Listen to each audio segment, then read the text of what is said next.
যে আমাদের first time আমরা এখানে দুই কক্ষ বিশিষ্ট পার্লামেন্টে এটা আমাদের পরিচিত না। কিন্তু এবার সবাই একমত এই জন্য আমরা মনে করেছি যে এই ব্যবস্থাটা আমাদের ব্যালেন্স একটা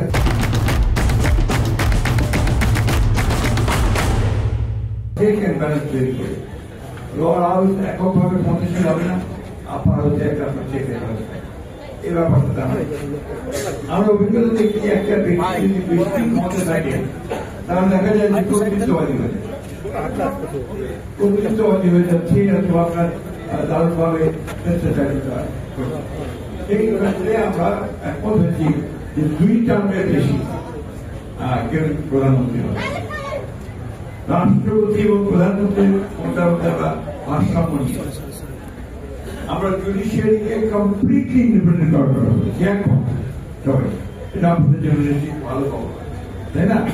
তো এই বিষয়গুলো কিছু একটা পলিটিক্যাল চেঞ্জ বাংলাদেশের রাজনীতি মৌলিক ফান্ডামেন্টাল গুণগত পরিবর্তন। এই গুণগত পরিবর্তনের মধ্যে আসতে গিয়ে বাধা থাকবে, সবকিছুকে সহজে যাওয়া যায় না, কিছু বাধা থাকবে যাবে আসবে, এই সমস্যাগুলো থাকবে। কিন্তু আমি সবসময় আপনার আমার ব্যক্তিগত জীবনে বলুন আর রাষ্ট্রীয় জীবনে বলুন, রাজনৈতিক জীবনে বলুন, আমি আশাবাদী। আমি জেলের পর জেলে গেছি, 15 বছর কষ্ট করেছি, কিন্তু গিভ আপ করি। আমি আপনাদের ঠাকুরা নির্বাচন করতে আসছি,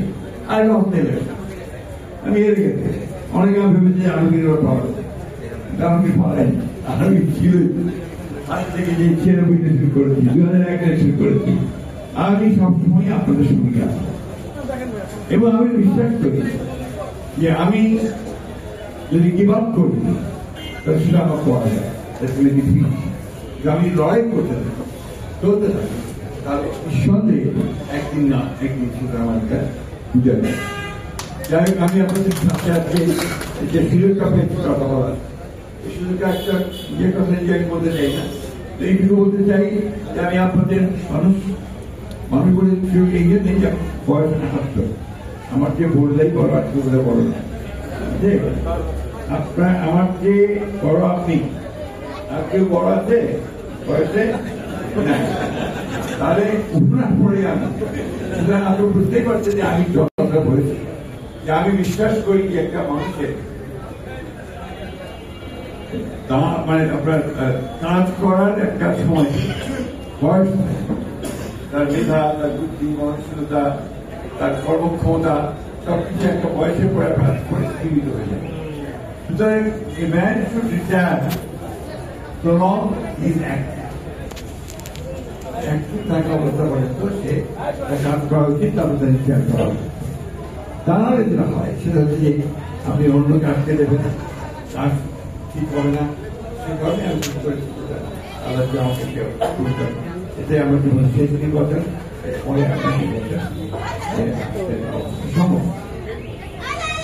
আমি সেই জন্যই আপনাদের কাছে আমার যেটা আবেদন, দীর্ঘ বক্তব্য করতে চাই না। আমরা কিন্তু আমি আগে বলছি আমাদের ইতিহাসের টান দিয়ে আপনি 1971 সালে স্বাধীনতা যুদ্ধ হয়েছে। সেই স্বাধীনতা যুদ্ধে এখানে অনেকেই আছে যাদের সঙ্গে একসাথে লড়াই করেছে। তারপরে এই পরিবর্তনটা একটা ম্যাসিভ পরিবর্তন, অনেক বড় পরিবর্তন। এই পরিবর্তনের মধ্যে আজকে আমাদের নতুন প্রজন্মকে স্বীকার করতে হবে, নতুন ধারণাকে তৈরি স্বীকার করতে হবে, নতুন চিন্তাগুলোকে কাছে বোঝাতে হবে। আমরা বয়স্ক মানুষ, নিউ জেনারেশন, তাদের ভাষা, তাদের কথা, আমাদের ভাষার কথা এক হবে না।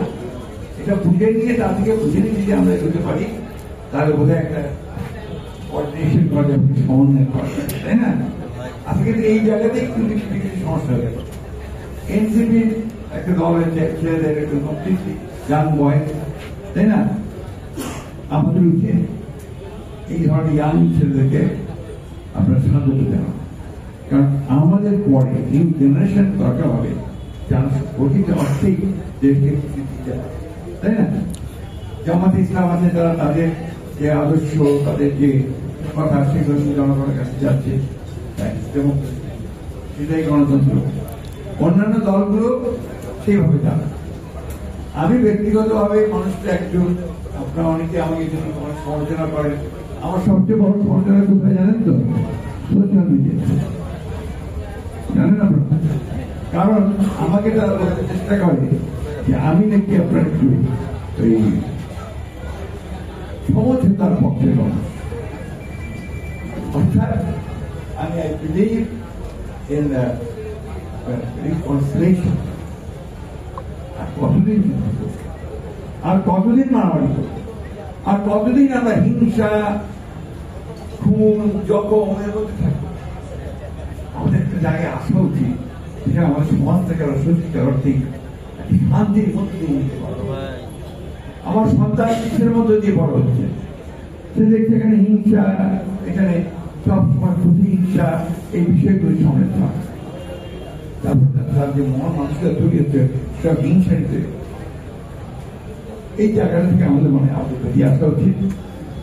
আমি সূত্রে আমি কোট করবো একটু, যে 5 তারিখে যখন আপনার পতন হলো এবং আমি প্রথম ছুটে গিয়েছিলাম তারা নিয়ে হাসপাতালে। আমি কি বলেন যে ম্যাডাম, এখন তো আপনার একটা কথা বলা, আমি খুব অসুস্থ, আমি কিছু করতে পারবো না। আমি ড্রাফ করি, আপনি দেখে নেন ঠিক আছে। আমার একটা ছোট্ট ড্রাফট আপনার ড্রাফট করে দিলাম। তাহলে উনি বসালেন যে প্রথম দায়িত্ব লিখবা, এখন আর কোনো প্রতিহিংসা নয়, প্রতিশোধ। কত উঁচু করেন, কত উঁচু করেন। এত ভয়াবহ ঘটনা, প্রায় 2000 ছাত্র, নারী, শিশু নিহত হয়েছে। 15 বছরের গুলোকে নিজে জেলে পাঠানো, জাস্ট তখনও জেলে, 6 বছর ধরে জেলে। প্রথম কথাটি বললেন যে কোথায় বলবে আর কোন প্রতিহিংসা নয়, প্রতিশোধ। আসলে সবাই মিলে ঐক্যবদ্ধ হয়ে একটা সুন্দর ভালোবাসার দেশ করবে। এটা ইউনিক, এই দেশে না শুধু সমগ্র পৃথিবীতে মাত্র কয়েকজন নেতা নেত্রীর মুখ থেকে আমি নেলসন ম্যান্ডেলার মুখে আমি কথা শুনেছিলাম, তিনি কথা বলি। এই জন্যই আমি বলি যে আমার সবসময় মনে হয় যে অবশ্য ক্ষমতা জিনিসটাই খুব খারাপ, রাজনীতিটা আরো খারাপ। আপনার বারাক ওবামা যখন আপনার প্রেসিডেন্ট হলেন, তো তখন তাকে তার আত্মীয় স্বজন করলেন, টেলিগ্রাম করলেন অনেকে, যে why have you chosen that dirty profession? ওই নোংরা পেশাটা তুমি কেন নিলে? ক্ষমতার রাজনীতি এগুলো বাস্তব, সেখানে নোংরামি থাকবে, হত্যা থাকবে, খুন থাকবে, জখম থাকবে, এগুলো থাকবে। পৃথিবীর ইতিহাস মানব সভ্যতার ইতিহাস, তাই না? আপনি পুরো দিকে তাকিয়ে দেখবেন যে ওটাতে থাকি। এর মধ্যে থেকে যতটা সহনশীল, যতটা শান্তিময়, যতটা ভালোবাসাময় করে তুলতে পারে, তাহলে আমরা আমাদের সন্তান এই বিষয়টা আমাদের সঙ্গে ভাবা উচিত। সবসময়কে যুদ্ধ নির্মাণ হওয়া এটা ঠিক না, এটা ক্ষতি হয়, তাই না? আমি আপনার বক্তব্য পাল্টে চাই না, শুধু এটুকু বলতে চাই যে আমি ঠাকুরগাঁয়ে আমার জন্ম, আমি সেই খুবই আমি গৌরব বোধ করি। এই জন্য এখানে আমি যা শিখেছি মানে আমার পরিবারের কাছে, পরিবার আশেপাশে যারা আছেন তাদের কাছে, আমার শিক্ষকদের কাছে, এবং পরবর্তীকালে আপনাদের সকলের সংস্পর্শে এসে আমি যা শিখেছি এটা আমার জীবনকে সমৃদ্ধ করেছে, আমাকে সমৃদ্ধ করেছে। এই জন্যে আমি সবসময় করি যে আমি যেখানেই থাকি না কেন, এবারে এই কাম হোক, আমাদের বাসায় আছি, তখন মনে হয় সবচেয়ে শান্তির জায়গাতে আছে। এই কথাটা আমি যতটা ঠিক করবো, আমার অতটা ঠিক করবো। কারণ বাইরে থাকিও আসি এখন, আমার সবচেয়ে মনে। যাই হোক, আপনার নির্বাচন তো হবেই, আর নির্বাচন তো আমি করলেও আপনাদের বারবার নির্বাচন করেছি। আর এই জিতি নাহিরা নির্বাচনে আমি করে গেছি, বুঝতে পারছি। ঠিক আছে, এইবার আমি নির্বাচন করছি, আমার শেষ নির্বাচন। আপনাদের কাছে আমার অনুরোধ থাকবে যে আপনারা আমাকে সবাই জানেন, চেনেন, অনেকে ছোটবেলা থেকে দেখেছেন, এখন পর্যন্ত দেখছেন। যদি মনে করেন যে আমাকে আর কিছুদিন সময় দিলে, সুযোগ দিলে আমি কিছু কাজ করতে পারবো, তাহলে অবশ্যই আমি চাইব আপনার কাছে আবেদন করবো যে আপনারা আমাকে আমার মার্কেট সেই কাজ আপনাদের কাছে আবেদন করবো। আমি এটুকু বলতে পারি যে আমি ঠাকুরগাঁয়ের জন্য যা কিছু করার সুযোগ থাকে, যদি সুযোগ পাই আমি অবশ্যই এটা আমার দায়িত্ব অতীতে একটু চেষ্টা করেছি, আবার যে সুযোগ পাই আপনাদের